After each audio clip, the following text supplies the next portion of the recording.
오늘 말씀을 보면 1절 말씀을 보면 예수님은 자신을 참 포도나무다라고 그렇게 소개하십니다. 1절을 보면 나는 참 포도나무요 내 아버지는 농부라 이렇게 말씀하고 있죠.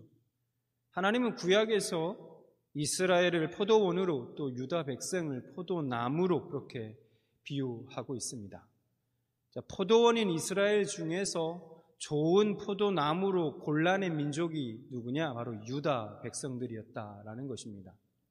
그래서 이사야 5장 7절을 보면 이렇게 말씀하죠. 무릇 만군의 여호와의 포도원은 이스라엘 족속이요 그가 기뻐하는 나무는 유다 사람이라 라고 이렇게 말씀하고 있죠. 그런데 그렇게 골라낸 포도나무인 유다에게서 좋은 포도 열매를 하나님은 기대했습니다. 당연하죠. 좋은 포도나무로 골라냈으니 좋은 포도 열매를 기대하는 건 당연할 겁니다. 그런데 좋은 포도 열매를 맺는 게 아니라 들포도, 상품성 가치가 없는 들포도를 맺었다라는 것입니다. 그래서 이사야 5장 2절 계속해서 보면 이렇게 말씀합니다. 2절 말씀을 보면 땅을 파고 돌을 제하고 극상품 포도나무를 심었도다. 그 중에 망대를 세웠고 또 그 안에 술틀을 팠도다. 좋은 포도 맺기를 바랬더니 들포도를 맺었도다. 이렇게 말씀하고 있다는 것이죠.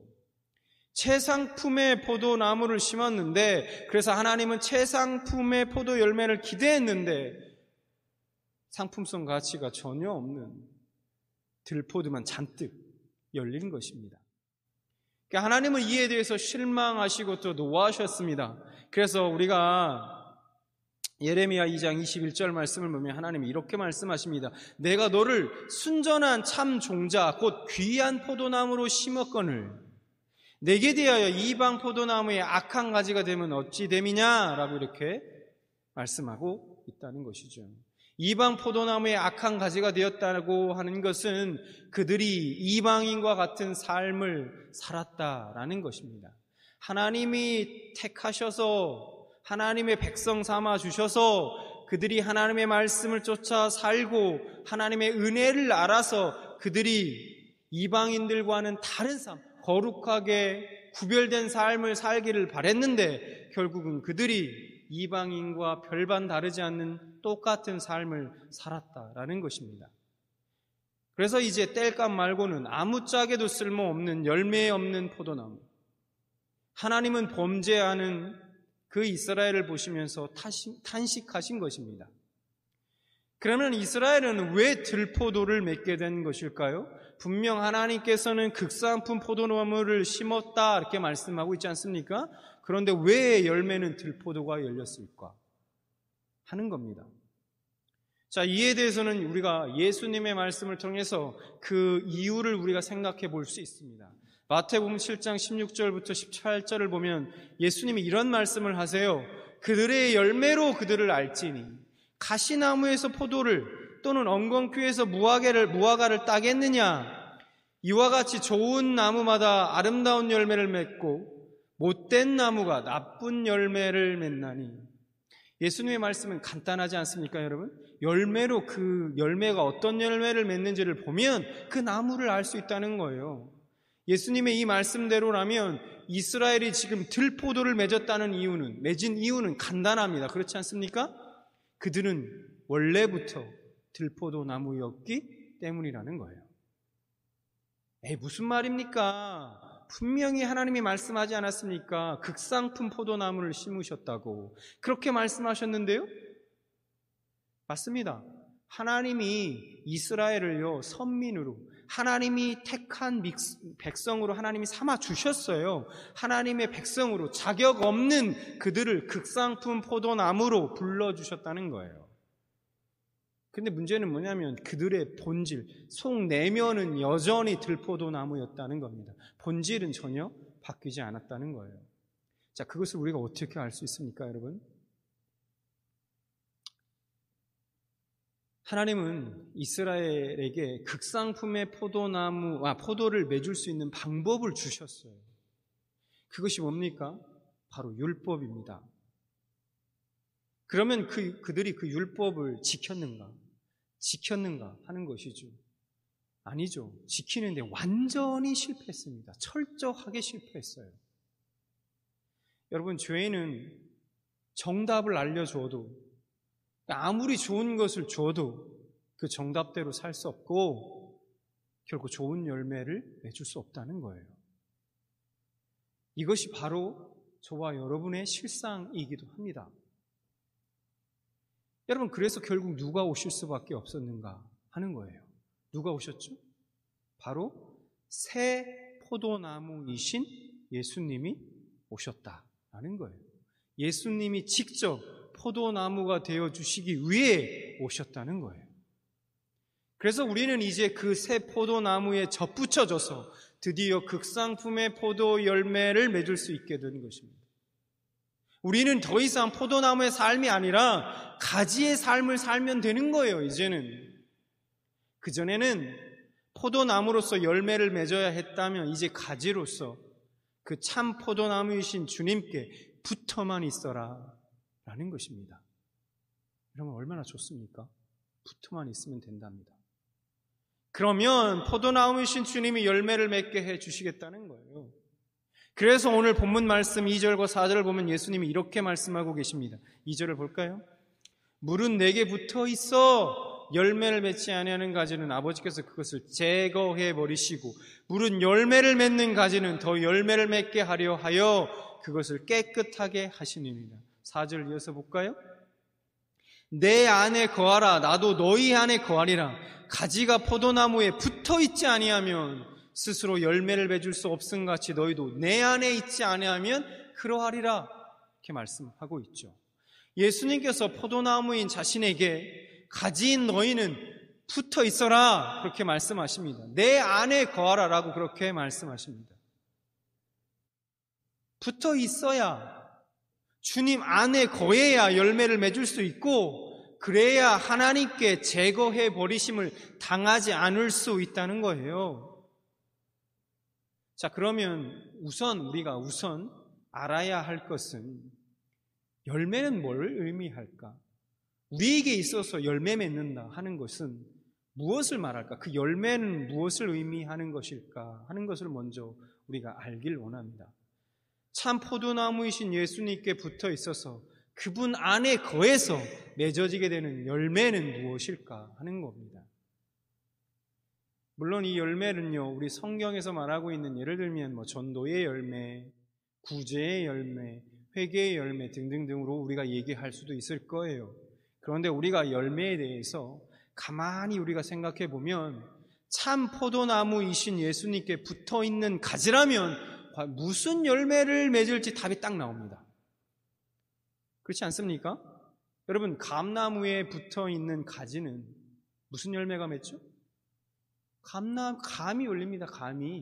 감나무에 갑자기 포도 열매가 맺고 사과가 열리고 그러면 안 되죠. 그럴 수도 없고요. 그렇죠?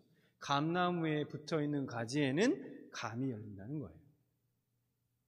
마찬가지로 예수라는 나무에 붙어 있는 가지는 당연히 어떤 열매가 열릴까요? 그렇습니다. 예수라는 열매가 열리게 될 것입니다. 여러분, 우리가 이런 의미에서 우리가 맺어야 할 열매란 뭘까요? 한마디로 얘기하면 예수님을 닮는 것이라고 말할 수 있을 겁니다. 예수 믿는 사람들이 신앙생활 하면서 그리고 그리스도를 닮아가는 그 인격과 그를 따르는 삶을 통해 하나님을 기쁘시게 할 수 있는 그 모든 것, 그것이 뭐다? 바로 열매다라는 것입니다. 그래서 오늘 본문 8절에도 이렇게 말씀하세요. 예수님이 볼까요? 너희가 열매를 많이 맺으면 내 아버지께서 영광을 받으실 것이요 너희는 뭐가 된다? 내 제자가 되리라. 이렇게 말씀하지 않습니까? 열매를 많이 맺으면 예수님의 제자가 된답니다. 여러분, 제자가 누구입니까? 어떤 사람들입니까? 바로 예수님을 닮아가는 사람들, 그 예수님의 가신 그 길을 따라가는 사람들이 제자죠. 제자인 것입니다. 그래서 우리가 열매를 많이 맺는다는 건 예수님을 닮아가는 사람, 예수님의 길을 따라가는 사람이 된다는 것입니다. 그래서 이런 예수라는 열매를 맺기 위해 가지가 할 수 있는 일이 무엇입니까? 가지가 할 수 있는 유일한 것은 나무에 꼭 붙어 있는 것입니다. 나무에 붙어 있기만 하면 됩니다. 나머지는 나무가 알아서 해준다라는 것이죠. 우리가 할 일은 하나밖에 없습니다. 바로 예수님 안에 거하는 것입니다. 그래서 예수님께서 4절뿐만 아니라 5절에도 6절에도 7절에서도 계속해서 뭐라고 말씀하시냐면 내 안에 거하라, 내 안에 거하라, 내 안에 거하라 반복적으로 말씀하고 계시다는 거예요. 자, 그러면 이제 중요한 것이 있죠. 그러면 우리가 어떻게 주님 안에 거할 수 있을까 하는 거예요. 우리가 어떻게 주님 안에 거할 수 있을까? 즉 주님 안에 거한다라는 말의 의미는 무엇일까? 우리가 이것을 알아야 할 것입니다. 그래야 주님 안에 거할 거 아닙니까? 이것을 아는 것이 중요하다는 거죠.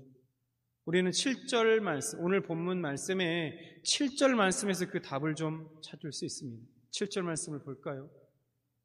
너희가 내 안에 거하고 내 말이 너희 안에 거하면 무엇이든지 원하는 대로 구하라. 그리하면 이루리라. 여러분 이 말씀을 7절 말씀을 보면요, 주님 안에 거하는 삶의 두 가지 특징을 말씀하고 있어요. 첫 번째는 뭐냐? 내 말이 너희 안에 거하면, 그리고 구하라. 이렇게 두 가지를 말씀하고 있다는 거예요. 먼저 너희가 내 안에 거하고 내 말이 너희 안에 거하면이라고 말씀하십니다. 그런데 여러분 이 말씀이 좀 이상하지 않습니까? 왜냐면요, 앞선 4절 말씀에서 뭐라고 말씀하냐면 내 안에 거하라. 나도 너희 안에 거할 거다. 너희가 내 안에 거하고 내가 너희 안에 거하면, 이렇게 4절에 말씀하셨어요. 자, 그래서 이렇게 4절 말씀을 생각해 보면 7절 말씀에서도 당연히 너희가 내 안에 거하고 내가 너희 안에 거하면 이라고 말씀하는 것이 뭔가 자연스러운 것 같은데, 그렇게 말씀 안 하시고 갑자기 너희가 내 안에 거하고 내 말이 너희 안에 거하면 이라고 이렇게 말씀하셨다는 거예요. 왜 이렇게 말씀하셨을까? 여기에 저는 힌트가 있다고 생각합니다.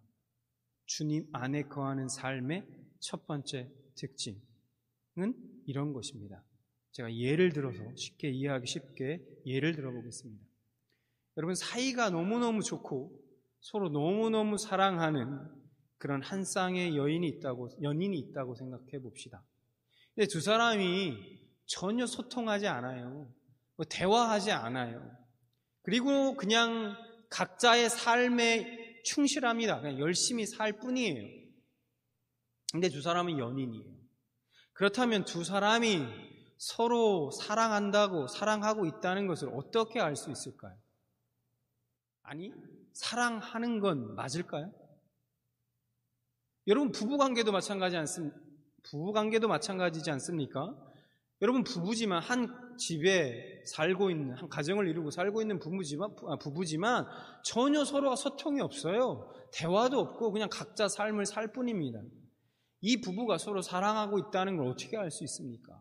사랑하고 있는 건 맞습니까? 우리가 살면서 하나님의 말씀을 듣기도 하고 보기도 합니다. 그런데 문제는 그 하나님의 말씀에 우리가 주의하지 않고 산다는 거예요. 하나님의 말씀이요, 나의 삶에는 별로 의미가 없습니다. 별로 중요하지 않아요. 듣긴 들어요. 보긴 봐도. 그 말씀이 나의 삶에는 별로 의미가 없고 중요하지 않다는 거예요. 그래서 그냥 그 말씀을 듣고 있다는 데 의미를 둡니다. 그런 채 자신의 뜻대로, 자신의 계획대로 삶을 살아가요. 여러분, 우리가 이런 사람을 과연 주님 안에 거한 사람이라고 말할 수 있을까요? 주님 안에 거한 사람의 삶이라고 말할 수 있겠습니까? 여러분, 우리가 그렇게 말할 수 없을 겁니다. 여러분, 내 말이 너 안에 거하면은 이런 의미를 담고 있는 것이죠. 그 다음에 주님 안에 거하는 삶의 두 번째 특징은 주님이 이렇게 말씀하셨습니다. 무엇이든지 원하는 대로 구하라. 이렇게 말씀하셨죠? 여러분, 마찬가지로 같은 예로 들어보겠습니다. 사랑하는 연인 관계가 있습니다. 그런데 만약 어느 날 남자친구 혹은 여자친구가 나에게 이렇게 말하는 거예요. 이렇게 말한다고 한번 생각해 봅시다. 앞으로 당신이 나한테 어떤 얘기를 할 때는 그냥 생각 없이 얘기하지 마. 여러 번 생각해. 내가 이런 말 들으면 내가 좋아할지, 이런 얘기를 하면 내가 기뻐할지, 그거를 생각하고 나한테 얘기해 줬으면 좋겠어. 나를 정말 사랑한다면 내가 기뻐하고 좋아할 만한 그런 말만 나한테 해줬으면 좋겠어. 힘들고 어렵고 막 골치 아프고 그런 얘기는 나한테 하지 마. 절대 나한테 안 해줬으면 좋겠어. 여러분, 만약에 이렇다면, 이렇게 얘기한다면 누가 이런 관계를 사랑하는 연인 관계라고 얘기할 수 있겠습니까? 여러분, 부부 관계도 마찬가지 아닙니까? 진짜 사랑하는 관계라면 이렇게 얘기하는 거 아닙니까? 당신이 어렵고 힘들고 속상하고 우울하고 때로는 막 행복하고 어떤 상황이든지 어떤 때이든지 상관없어. 당신이 힘들고 어렵고 어떤 상관없으니까 나한테 항상 찾아와서 당신의 모든 것을 쏟아내. 괜찮아. 언제든지. 그래 줬으면 좋겠어. 여러분, 진짜 사랑하는 관계라면 이래야 정상 아닙니까? 여러분, 주님이 우리에게 이렇게 말씀하신다고 생각해 보십시오. 누구누구야, 앞으로 내가 기뻐하는 말, 그런 말만 나한테 해라. 알았지? 10번, 20번은 생각하고 나한테 얘기해.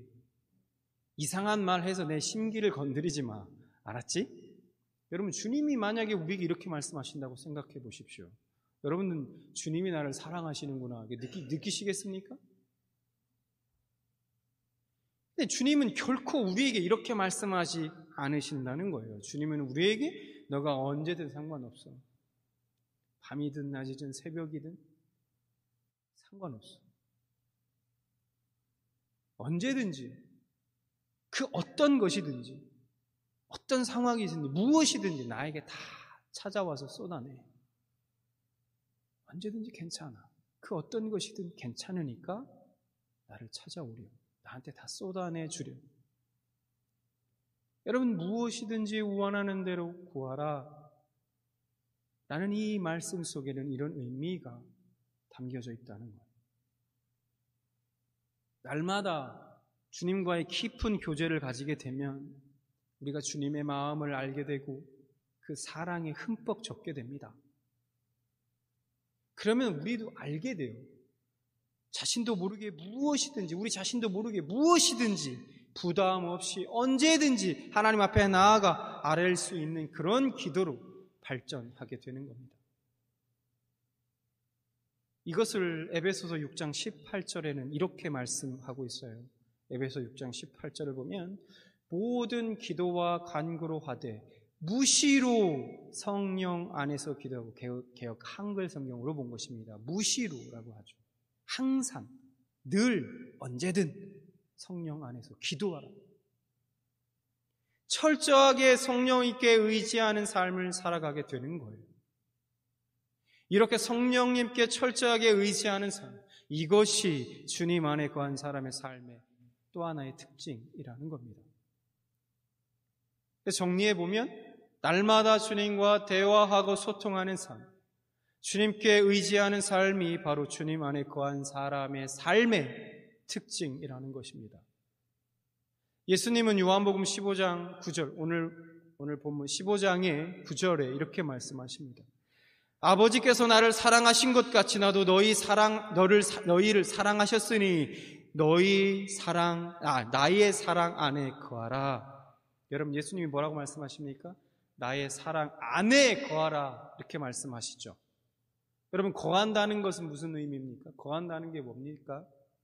가끔 들러라, 가끔 방문해라, 그런 의미입니까? 아니죠. 거한다라는 것은 아예 들어와서 살라는 거예요. 여러분, 주님의 말씀은요, 예수님의 사랑으로 너희 집을 딱 짓고 살라는 거예요. 그 안에서. 그 사랑으로 너의 집을 짓고 그 안에서 쉼을 얻어라. 목마르고 배고플 때마다 먹고 마시고 힘들고 괴로울 때마다 그 안에서 위로를 얻고 내가 주는 사랑을 공급받아라. 이렇게 말씀하십니다. 그러니까 평소에는 우리가 내 마음대로 살다가 그냥 뭔가 막히는 일이 있고 골치 아픈 일이 있고 잘 안 되는 일이 있고 어떤 해결 안 되는 힘든 일이 있을 때만 예수님을 찾아가서 주님 이거 잘 안 되는데 이거 해결 잘 안 되는데 이거 좀 해결해 주십시오. 이렇게 하지 말라는 거예요. 이것은 주님 안에 거한 삶이 아니라는 거예요. 그 사랑 안에 늘 거하라는 거예요. 주님 말씀은. 주님 안에 거한 자의 고백이 무엇일까요? 주님, 저는 주님을 떠나서는 살 수 없습니다. 주님, 저는 주님을 떠나서는 아무것도 할 수 없습니다. 이것이 주님 안에 거한 자의 고백인 것입니다. 여러분, 그래서 주님도 오늘 본문 5절에 이렇게 말씀하고 있죠. 나는 포도나무에 너희는 가지라. 그가 내 안에 내가 그 안에 거하면 사람이 열매를 많이 맺나니 뭐라고 말씀합니까? 그 뒤에 나를 떠나서는 너희가 아무것도 할 수 없음이라. 예수님을 떠나서는 너희가 아무것도 할 수 없다라고 말씀하죠. 할 수 있는 것이 적다라고 말씀하지 않습니다. 할 수 있는 것도 있고 할 수 없는 것도 있다가 아니라 뭐랍니까? 아예 없다라는 거예요. 예수 안에 거한 자는 이것을 아는 겁니다. 그래서 주님 안에 거한 자는 자신의 약함을 알고 철저하게 주님을 의지하는 자인 것입니다. 여러분, 예수님을 10년, 20년, 30년 믿어도 가정에서 자녀들 눈에 볼 때는, 자녀들 눈에 비친 부모의 모습, 나의 모습은 달라진 것이 전혀 보이지 않는 그런 부모라면, 교회에서도 마찬가지로 집사로, 장로로, 그렇게 장로가 되어도 부부끼리는 서로 존경할 만한 것이 아무것도 보이지 않는 관계라면, 마찬가지로 이웃 사람들이 나를 볼 때 교회 다니는 것 말고는 뭐 예수 믿는 사람으로서 뭐 특별한 것도 없네, 아무것도 없네 라는 소리를 듣게 된다면, 만약에 우리가 이와 같은 삶을 산다면 많은 열매를 기대하시는 그 하나님께서 얼마나 슬퍼하시겠습니까? 여러분, 주님 안에 거하시기 바랍니다. 그것이 오늘 주님의 우리에 향한 말씀인 거예요. 날마다 주님과 교제하면서 소통하시기 바래요. 철저하게 성령님을 의지하는 삶을 살아가시기 바랍니다. 그냥 가끔 들리지 마시고, 가끔 주님을 찾지 마시고, 방문하지 마시고, 들어와 살라는 겁니다. 붙어 있으라는 거예요, 계속해서. 그렇게 주님 안에 거한 삶을 살아감으로 예수님을 닮아가는 우리 평안교회 모든 성도님들 되시기를 진심으로 소망합니다.